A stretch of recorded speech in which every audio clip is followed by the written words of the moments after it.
What is your gift? We all have a gift to share with the world. Your gift may be a talent. Perhaps you're a musician, an illustrator, an optimist. Your gift may be a trait.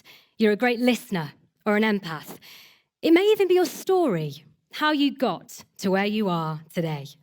So without overthinking, take a moment to consider, what is your gift?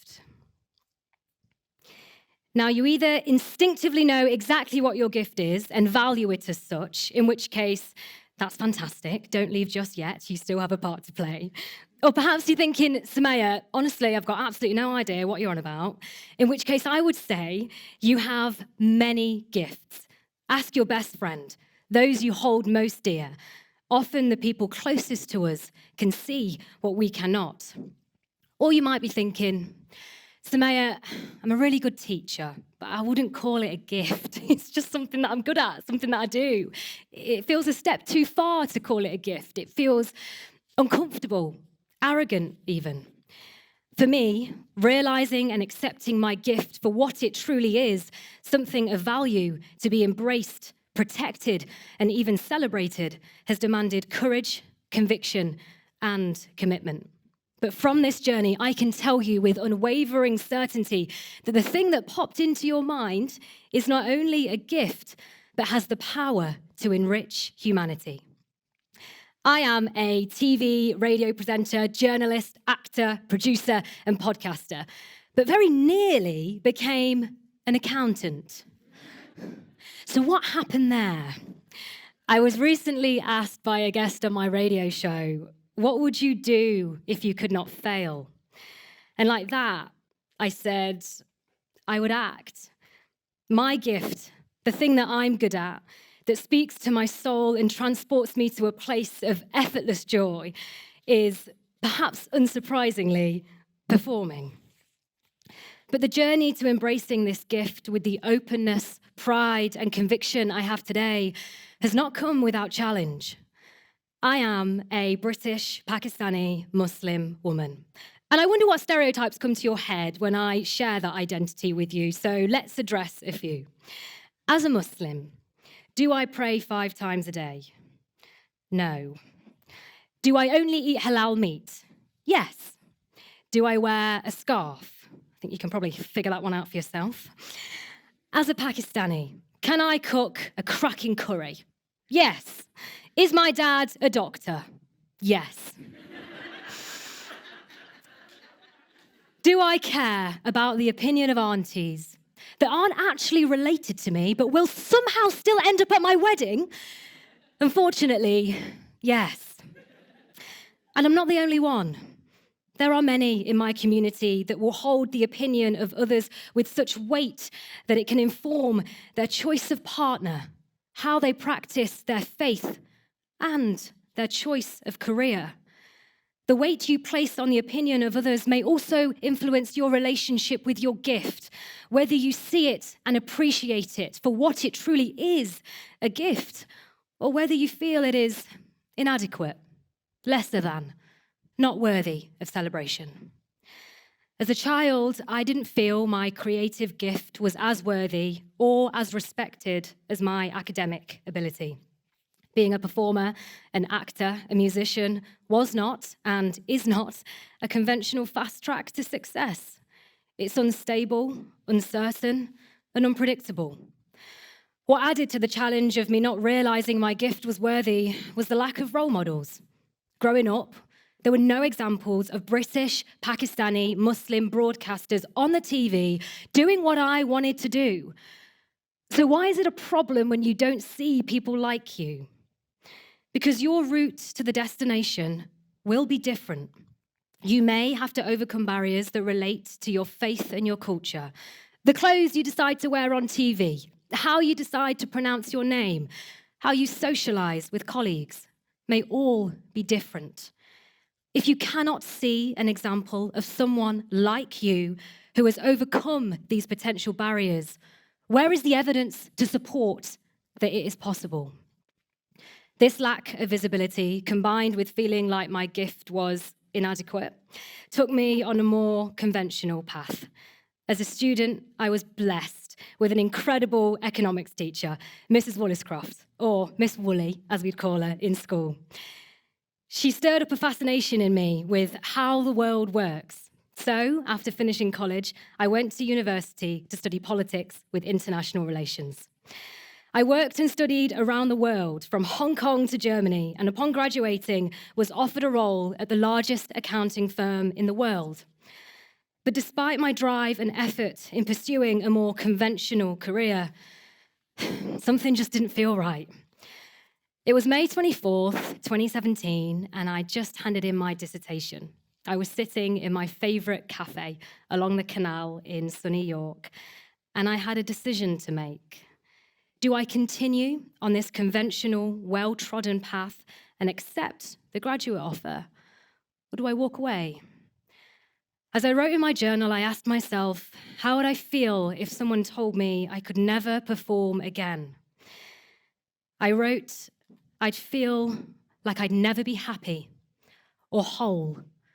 I'd feel like I'd lost a part of my soul. This, along with the revelation that the thing I would likely enjoy most on the graduate role was delivering the PowerPoint presentation, led to my anagnoresis moment, like in a play, my moment of realization. So I walked away. I had no plan. I had a student loan in the thousands to pay off, and I still didn't see my gift as something of value. But instinctively, in my gut, I knew it was the right thing to do. Trusting your gut and doing what feels right is something I know every single one of you in this room can relate to. In this moment, I had to be completely honest with myself, with my family, and with my community, and say, though this is something that you may not see as valuable, this is what I'm good at. This is what brings me fulfillment. And I'm going to run with it. It took courage, and it was terrifying. So I rejected my graduate offer, and after a year working in a shirt shop, waiting for an opportunity, I entered a competition for a role as a new evening show presenter on BBC Radio Nottingham. I'd never been in a radio studio in my life, but after 5 rounds of interviews, I won the competition. I was now a presenter for the BBC. What? And I was in my element, performing every day, providing a platform to the voices and communities we do not hear enough. In my first year, I presented the legendary Radio 1 breakfast show, documentaries for BBC One, and won the BBC's Newcomer of the Year award. I'd followed my gut and pursued a career which spoke to my gift, and I knew I'd made the right decision. But one of the most rewarding things about embracing your gift is the unexpected impact it can have on others. I recently launched my first podcast, Brown Gal Can't Swim, which follows my journey of learning to swim as an adult in 8 weeks and attempting a 500-metre open water challenge, a task set by 4-time Olympic medalist Rebecca Adlington and the first female black swimmer for Team GB, Alice Deering. Now, the idea came about during an interview with Alice, where she was speaking about the challenges that the black community may face when swimming. And it got me thinking, who's having this conversation in the South Asian community? I couldn't swim. I felt embarrassed to admit as an adult I didn't have a skill that could, after all, save my life. But what underpinned this shame was the assumption that everyone around me could swim. So I took to social media to see if that was indeed the case. I couldn't have been more wrong. Hundreds of adults, many of whom were complete strangers from a plethora of demographics, sent me their stories of also not being able to swim. Yet, there appeared to be little to no data to indicate how much of an issue this was in the South Asian community. Now, I knew issues such as swimming being a priority, the availability and variety of modest swimwear, mixed changing rooms, the lack of female-only swim classes would all contribute to low levels of participation in swimming in my community. And given the hundreds of adults who'd shared their stories with me, which affirmed this, I now felt that I had a responsibility to start this conversation and spotlight the issue. So I used my platform and my gift to produce and present a podcast and series for BBC News, Brown Gal Can't Swim was born. The journey tested me to the absolute limit, professionally and personally. Decisions around swimwear, for example, had the potential to either empower or isolate the community I was trying to reach. I had to learn about my faith, have challenging conversations with my family, and was having a crisis of identity as my two worlds, being Pakistani and British, were coming together for the first time on the BBC, and it was terrifying. But there was no backing out.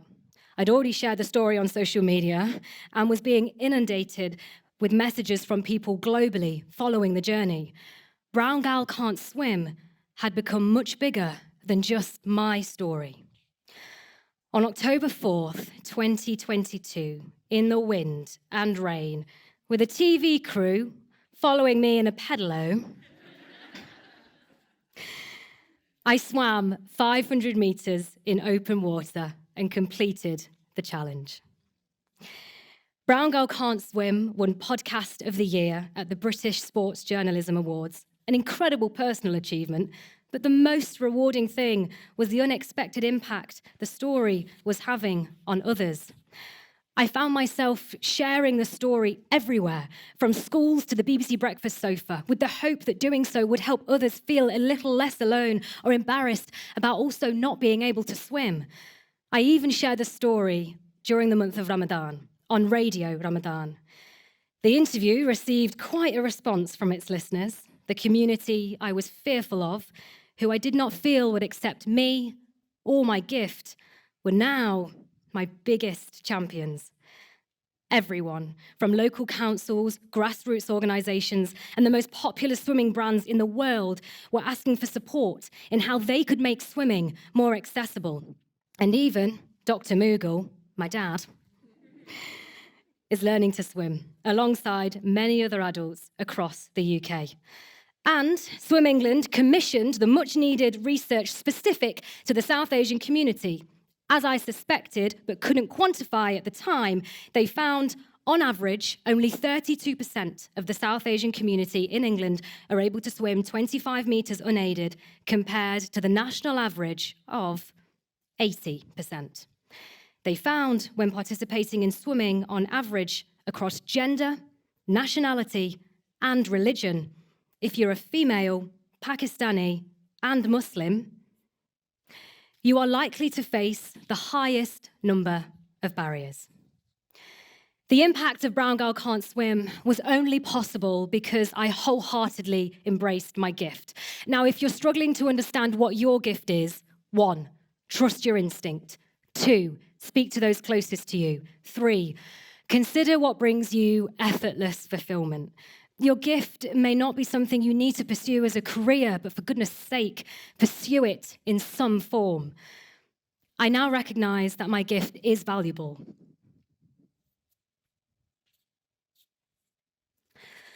But I understand it takes courage to embrace it. I am now the thing that I needed to see as a child, and it drives the work that I do today. So why should you embrace your gift? Given our gifts often contribute to us feeling totally connected to who we are, they're often the thing that you might be instinctively good at and enjoy. You'd be depriving yourself of joy, the joy of being totally connected to who you are in your most authentic form. Why would you do that? And why would you deprive the world of that? After a decade away from the stage, I recently landed the role of Isabella, the leading lady in Shakespeare's Measure for Measure, a role played by Dame Judi Dench in 1962, Juliet Stevenson in 1983, and Nottingham's very own Vicky McClure in 2002. The role is in itself a gift to play, and I enjoyed every single second and felt totally connected to my most authentic self. We all have a gift to share with the world. It may be a talent, trait, or even your story. Whatever your gift, it has the power to enrich humanity, and it is worthy of celebration. So hold on to it, use it, Share it with the world. And if you do not see people like you doing the thing you believe in your heart you've been put on this earth to do not let it stop you. Be the first and be visible. So I leave you with this. Will you take what I have shared with you today to not only embrace your own gift, but also help others find the courage, conviction, and commitment to share theirs too?